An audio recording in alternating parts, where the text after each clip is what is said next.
Pueden sentarse entonces esta tarde. Y si gustan acompañarme ahí en el primer libro de Samuel. Primer libro de Samuel, capítulo 18.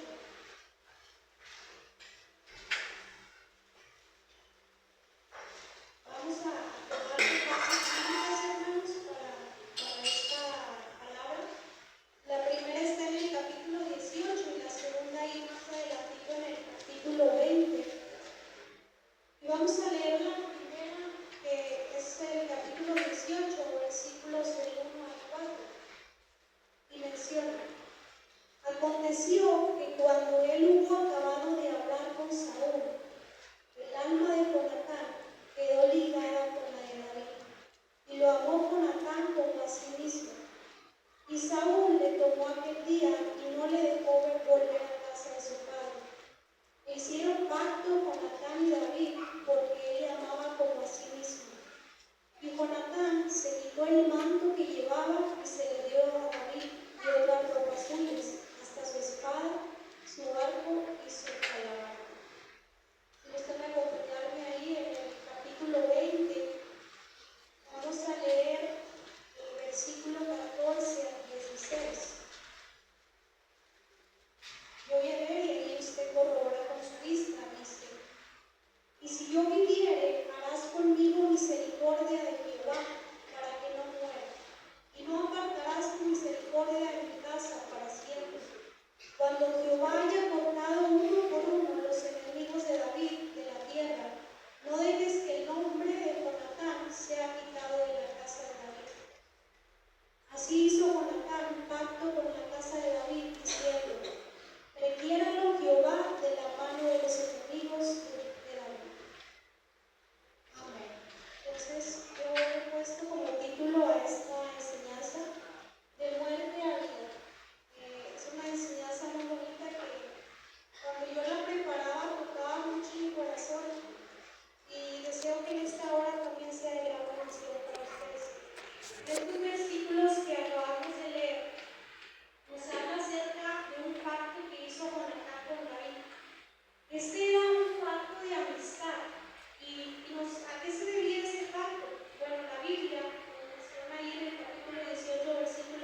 cuando Jehová cortara a sus enemigos de su mano.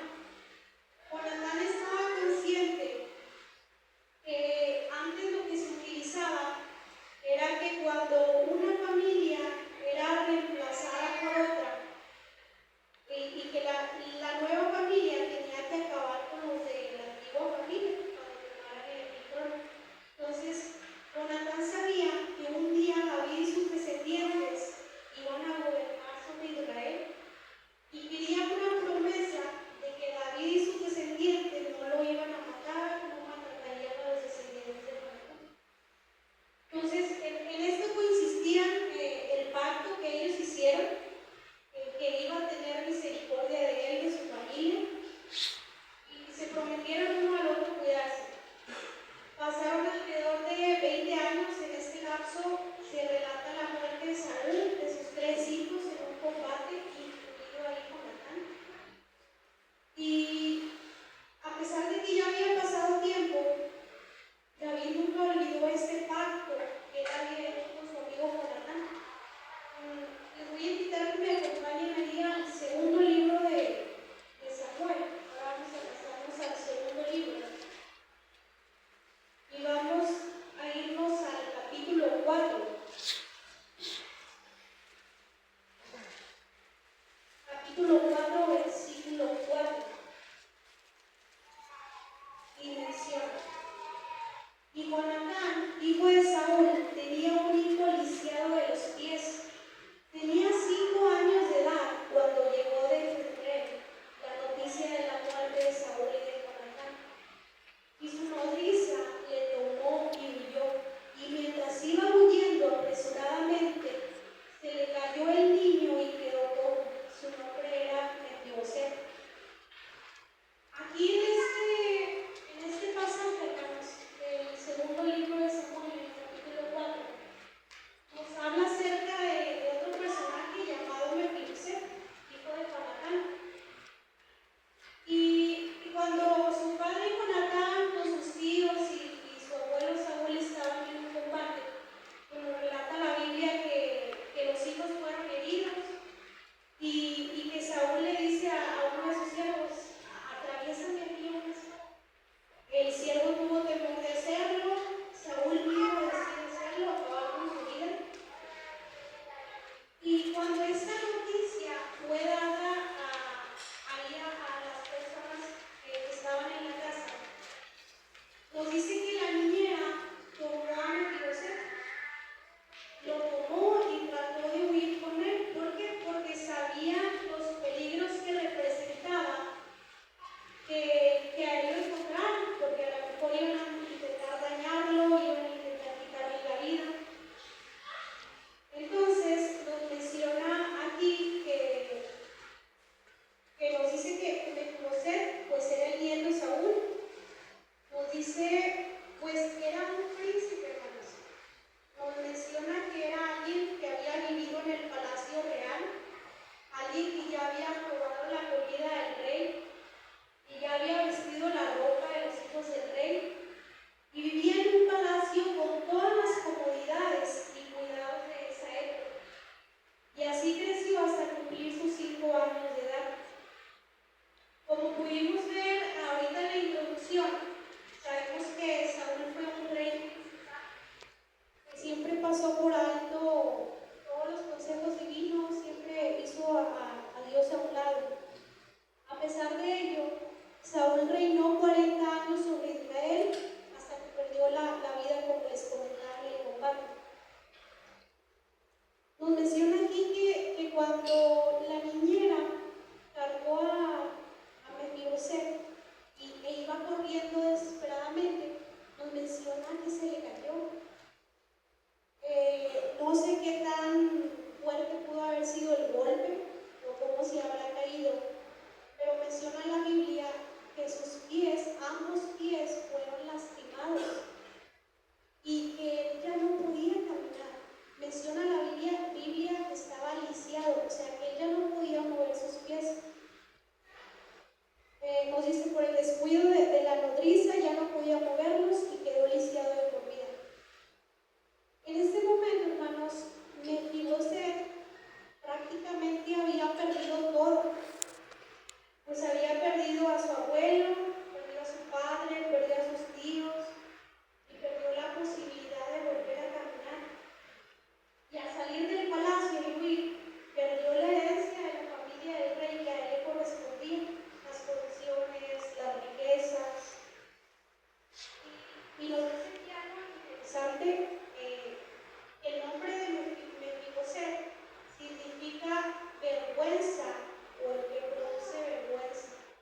igual que Mefiboset, también hemos tenido caídas en nuestra vida que nos han lastimado, que nos han apartado del camino de Dios.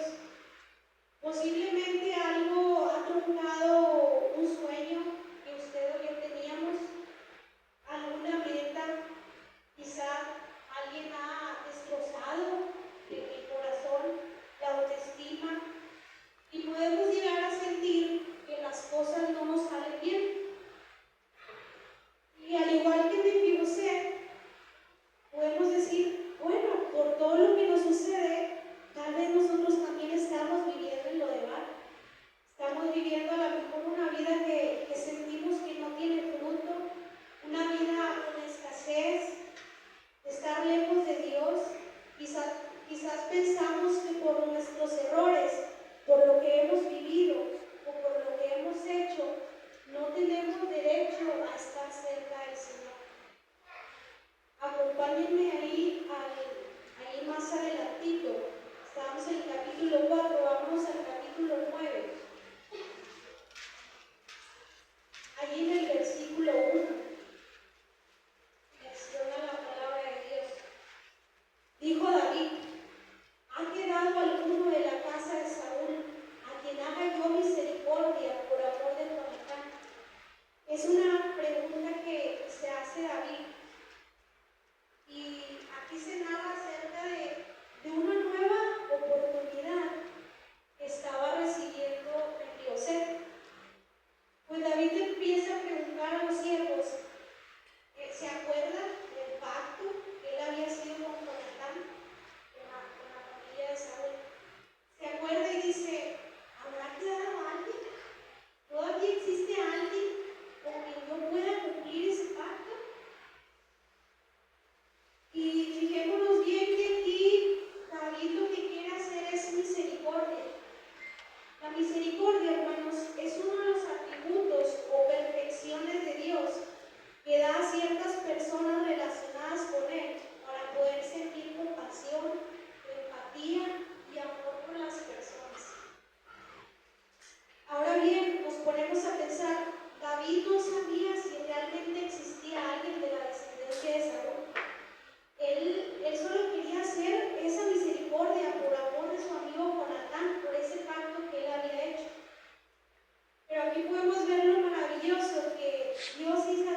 del relato.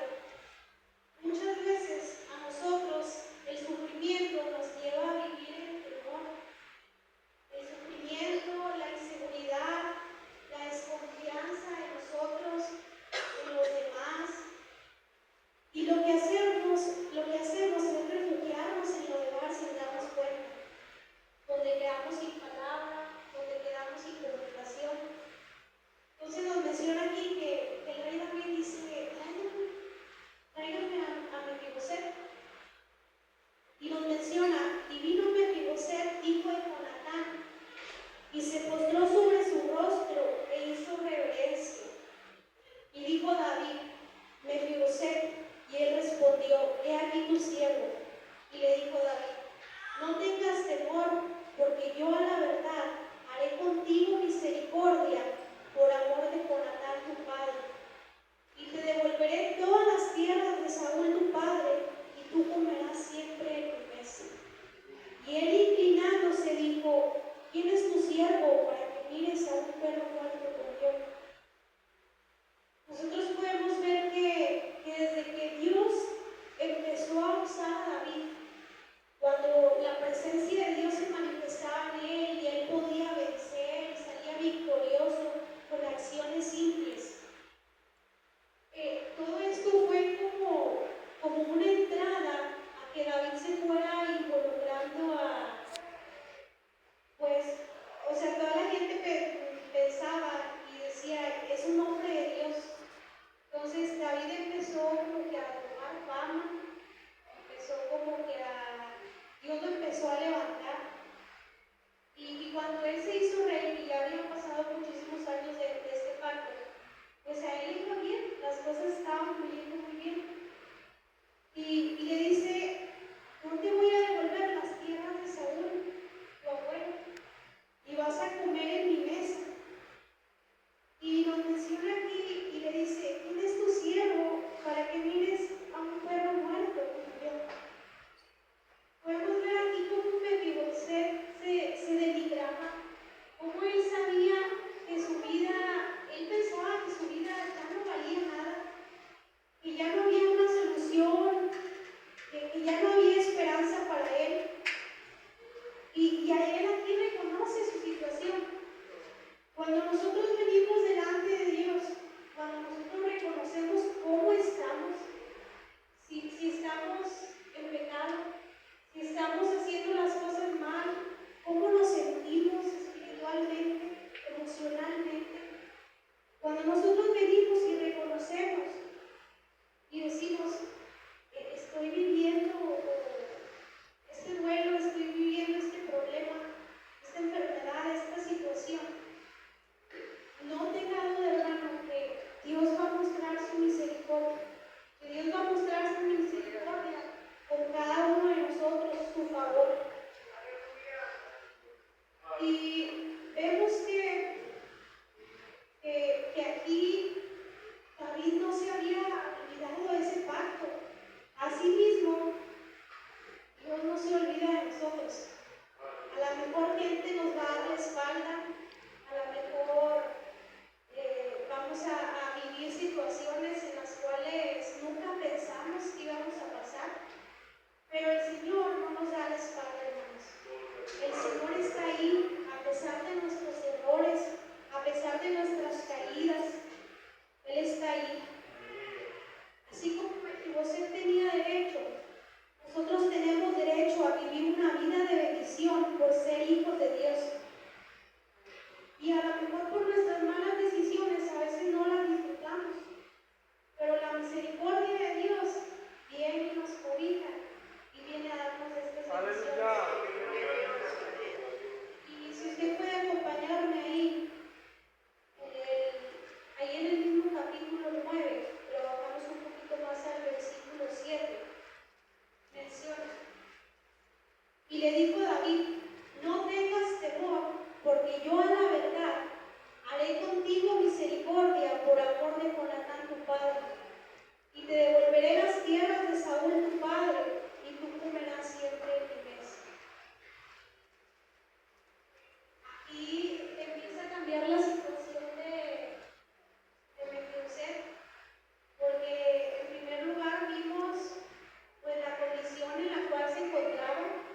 contra toda su costumbre al mostrar bondad hacia José, porque realmente cuando Saúl fue el primer rey de Israel y Dios levantó a David, pero se acostumbraba que la descendencia del primer rey era el que iba a sufrir. Entonces, todo eso le pertenecía a Mefiboset. Y nos menciona aquí que le dijo, tú comerás siempre en mi mesa. Y esto fue mucho más allá de dar a Mefiboset lo que por derecho a él le pertenecía. Le dio el honor de tener esa relación cercana con él. Y además de eso, nos menciona la Biblia, versículos ahí más adelante, que llamó a Siba, el que era antiguo trabajador para Saúl, y le dice, todo lo que fue de Saúl y de toda su casa, yo lo he dado al hijo de tu Señor. Tú pues le labrarás las tierras, tú con tus hijos y tus siervos, y almacenarás los frutos, para que el hijo de tu Señor tenga pan para comer. Pero Mefiboset, el hijo de tu Señor, comerá siempre a mi mesa. Y menciona aquí la Biblia que tenía Siba 15 hijos y 20 siervos. Y todos ellos iban a estar bajo el mandato de Mefiboset, iban a trabajar para él. ¿Quién puede imaginar que de vivir en la casa de alguien? Porque a lo que menciona la Biblia que estaba en una casa en Lodebar, pues podemos pensar, bueno, Mefiboset no tenía casa. Al no tener nada, ¿quién puede imaginar que ya iba a tener mucho? Y nos menciona aquí y decía que tenía 15 hijos y 20 siervos. Y respondió Siba al rey, conforme a todo lo que ha mandado mi señor, el rey a su siervo, así lo hará tu siervo.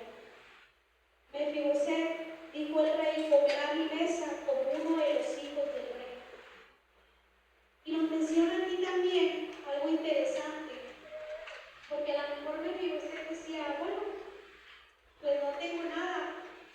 Y nos menciona que tenía un hijo, se llamaba Micaías. Y a lo mejor en él estaba la preocupación de que, ¿qué va a hacer de él? ¿Qué le voy a dejar a mi hijo? ¿Quién lo va a ver si yo estoy lisiado de los pies? Bueno, pues aquí cambió el rumbo de él y por consecuencia cambió el rumbo de su hijo también. Y nos dice, fue por ese pacto que David había decidido bendecir a Mefiboset, no por sus méritos ni por su dignidad. Por ese pacto de amor cambiaría su destino. Viviría en el palacio, se le restituirían todas las tierras que habían pertenecido a su familia, se sentaría en la mesa del rey y comería como uno de sus hijos por el resto de sus vidas. Qué bonita historia, porque comenzó con una tragedia, pero terminó con una bendición. La bendición de él recibir todo lo que él había perdido. Y aquí David muestra una imagen muy hermosa de lo que Dios hace con nosotros.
vas a tener un hijo. Y sin embargo, no es así.